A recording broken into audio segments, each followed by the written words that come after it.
नोएडा में श्रमिकों के हिंसक प्रदर्शन और आगजनी के बाद उत्तर प्रदेश सरकार ने एक बड़ा कदम उठाया है। बड़ा कदम क्या? कदम ये कि न्यूनतम मजदूरी दरों में अंतरिम बढ़ोतरी की घोषणा कर दी गई। नए आदेश 1 अप्रैल 2026 से प्रभावी होंगे, जिसमें विभिन्न श्रेणियों में अधिकतम 3,000 रुपए तक का इजाफा किया जाएगा। अकुशल श्रमिकों के लिए 11,313 रुपए 65 पैसे की बढ़ोतरी आप कह सकते हैं। 65 पैसे आपकी सैलरी में मिलेगा बढ़ोतरी के साथ। अर्धकुशल के लिए 12,446 रुपए निर्धारित किए गए। वहीं पर कुशल श्रमिकों के लिए 13,940 रुपए 37 पैसे प्रति माह निर्धारित हैं।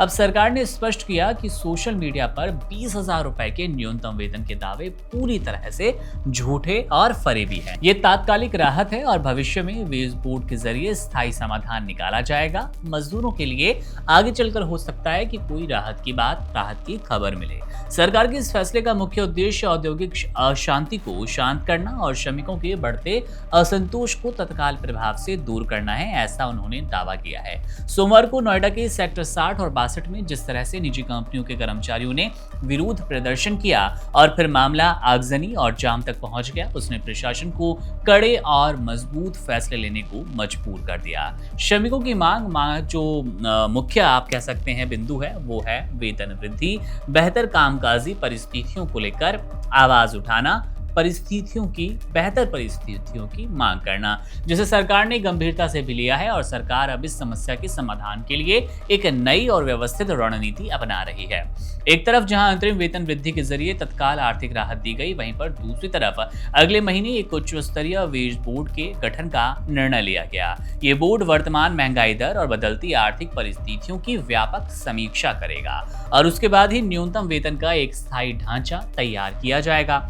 इसके साथ ही केंद्र सरकार की नई श्रम संहिताओं के अनुरूप पूरे देश में एक समान फ्लोर वेज यानी कि आधार रेखा तय करने की प्रक्रिया भी चल रही है, जिसका दीर्घकालिक लाभ उत्तर प्रदेश के लाखों श्रमिकों को मिलने वाला है। अब वो कब तक मिलेगा, इस पर अभी कोई अपडेट नहीं। जहां तक श्रमिकों की मांगों के पूर्ण होने का सवाल है, तो वो एक आंशिक सफलता कही जा रही है। प्रदर्शनकारी श्रमिक एक बहुत बड़ी वृद्धि की उम्मीद कर रहे थे और सोशल मीडिया पर फैली 20,000 रुपए की भ्रामक खबर ने उनकी अपेक्षाओं को काफी बढ़ा दिया।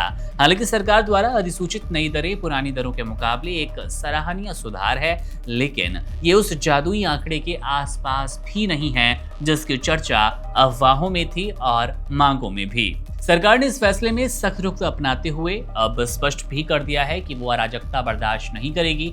मुख्यमंत्री योगी आदित्यनाथ ने निर्देश दिए कि हिंसा और सार्वजनिक संपत्ति को नुकसान पहुंचाने वाले बाहरी तत्वों की पहचान कर उनके खिलाफ कठोर कार्रवाई की जाए। सरकार का ये स्पष्ट संदेश है कि वो श्रमिकों के हितों के लिए प्रतिबद्ध है, लेकिन किसी भी कीमत पर कानून व्यवस्था से समझौता नहीं होगा। यानी कि आप जल्द देखेंगे कि उपद्रवी, वो चाहे मजदूर हो या फिर कोई बाहरी तत्व, उस पर कार्रवाई होगी। मजदूरी बढ़ाने के साथ ही सरकार अब कार्यस्थल और पूरी पारिस्थितिकी तंत्र को बदलने की तैयारी में है।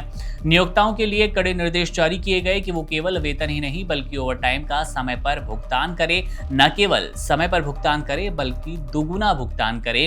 किसी भी ओवरटाइम का, साप्ताहिक अवकाश और बोनस जैसे वैधानिक नियमों का सख्ती से पालन सुनिश्चित हो। कार्यस्थल पर महिला श्रमिकों को सुरक्षा और उनके सम्मान को प्राथमिकता देना अनिवार्य होगा। नोएडा जैसी औद्योगिक नगरी में जहां हजारों छोटी और बड़ी इकाइयां संचालित होती है, वहां इस तरह के कड़े निर्देश और वेतन वृद्धि एक बड़ा सामाजिक बदलाव ला सकता है। सरकार की कोशिश है कि उद्योगों और श्रमिकों के बीच एक संतुलन बना रहे, ताकि उत्पादन भी कम ना हो पाए और मजदूरों का शोषण भी ना हो। कुल मिलाकर सरकार ने अंतरिम राहत देकर मामले को संभाला, लेकिन अंतिम संतुष्टि वेज बोर्ड की रिपोर्ट और नई श्रम संहिताओं के लागू होने के बाद मिल पाएगी। आप कह सकते हैं फौरी राहत तो जरूर मिली, लेकिन मजदूर कर्मचारी जो उम्मीद कर रहे थे 20 से 25,000 उनकी सैलरी हो जाए, यही एक अमाउंट उन्हें मिले, वैसा अभी होता नजर नहीं आ रहा। सरकार 1 अप्रैल के बाद इस पर आगे कोई फैसला ले सकती है। बहरहाल अब मामले को आप कैसे देख रहे हैं? आखिर कितनी सैलरी मिलनी चाहिए, न्यूनतम सैलरी? आप क्या सोचते हैं? कमेंट बॉक्स आपके लिए है, अपनी टिप्पणी वहां जरूर कीजिएगा। मेरा नाम है मुकुंद, आप बने रहिए वन इंडिया के साथ। शुक्रिया। Subscribe to One India and never miss an update. Download the One India app now.